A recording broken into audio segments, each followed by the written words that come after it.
dia yang betul-betul minta masukan gitu ya. Anak-anak Abah gengnya Mas Anies nih, yang muda-muda kan direkrut gitu ya untuk masuk sebagai tim substansi.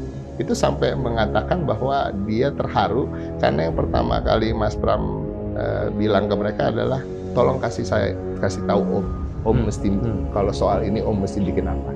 Gitu. Jadi benar-benar pendekatannya pribadi. Iya, pendekatan pribadi dan pendekatannya bertanya, bukan menggurui, bukan bilang bahwa gue maunya kayak gini ya, coba lo bikinin kayak gimana kan gitu ya. Ini enggak, dia ingin tahu gitu dari orang-orang yang dia tahu pernah berkutat di TGUPP-nya Mas Anies misalnya, yang kemudian berada di tim kami.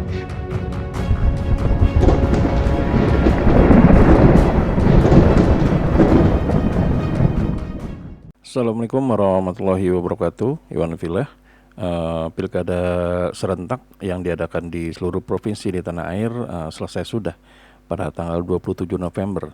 Nah, tentu saja di balik itu semua ada berbagai drama yang menarik untuk disimak. Salah satunya yang ada di DKI Jakarta.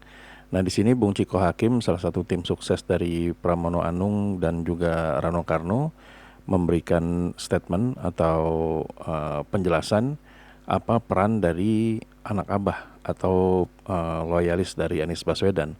Karena memang yang seperti kita tahu ya, kalau anak Abah ini itu ikut membantu dalam proses pemenangan dari Pramono dan Rano.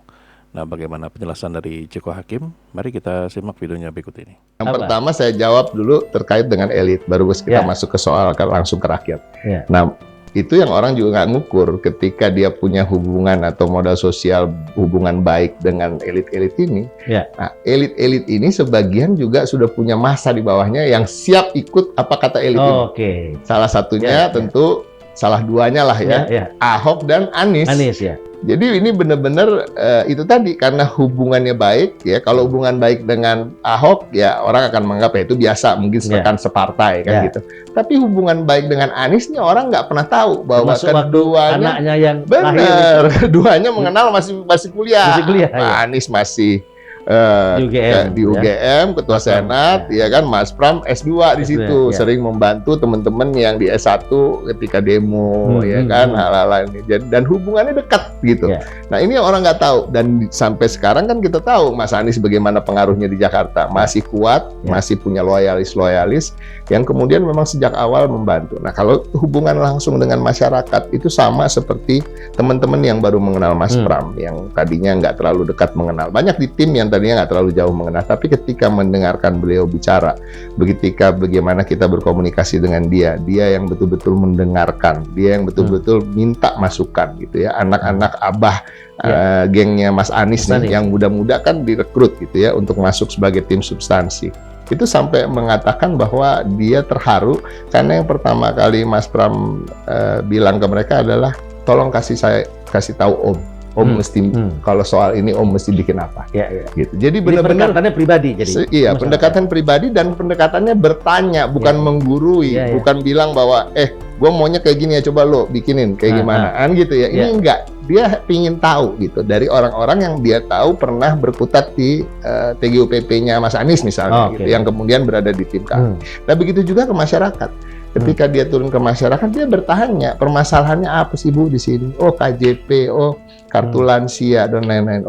Dan dia selalu mencatat dan dia bilang nanti akan saya pikirkan solusinya dan saya akan betul-betul menjalankan itu. Dan gini loh, ada orang yang ketika mengucap tuh believable. Ada yang enggak, kita nggak bisa belajar itu. Kita boleh-boleh aja janji sama orang, tapi kan orang belum tentu percaya, Bos. Tapi itu kan terpancar ya. Kalau orang yang bisa dipercaya tulus apa enggak tuh kelihatan. Orang yang nggak sok tahu tapi ingin tahu, ya kan, tidak pernah merasa bahwa dia ahli terkait dengan tata kota atau hal-hal yang dia ingin tahu, dan dia pembelajar dan semua orang tahu. Dia punya track record, dia sukses ketika mengemban jabatan-jabatan lain. Tapi itu terpancar ketika berbicara dengan masyarakat, ketika dia menangis sedih kalau dengar cerita atau dia melihat kondisi masyarakat yang masih miris gitu ya, itu kelihatan kalau beneran apa enggak. Dan masyarakat melihat itu dan alhamdulillah meroket lah ininya, elektabilitasnya sampai dulu.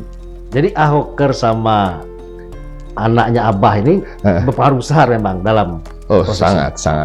Jadi bahkan di timnya Mas Anies itu juga menjadi dalam tanda kutip ketika hari pencoblosan itu kita punya kan saksi dalam dan saksi luar. Nah, saksi luar itu mayoritas dari anak Abah ini. Ya, itulah tadi penjelasan dari Bung Ciko Hakim, di mana di sini memang salah satu sosok penting yang ada di kubu Pramono Anung dan juga Rano Karno adalah Anies Baswedan. Dan tentu saja kerjasamanya Anies Baswedan dengan Pramono ini tidak lepas dari rasa keinginan dari anak Abah untuk membantu Anies dalam rangka membantu Pram dan Rano untuk bisa memenangkan proses pilkada DKI pada tahun 2024 ini. Jadi di sini sangat jelas ya, memang perpaduan Anies Baswedan dan juga Pramono ini sangat luar biasa baik. Apalagi menurut Ciko Hakim ini, Pramono Anung adalah sosok yang memang sangat dikenal dekat ya dengan para pendukungnya. Jadi dikenal sebagai sosok yang bukan menggurui, tapi bahkan dia pun mau belajar dengan siapapun, termasuk dengan anak Abah yang memang sudah cukup berpengalaman pada proses pilpres di tahun ini.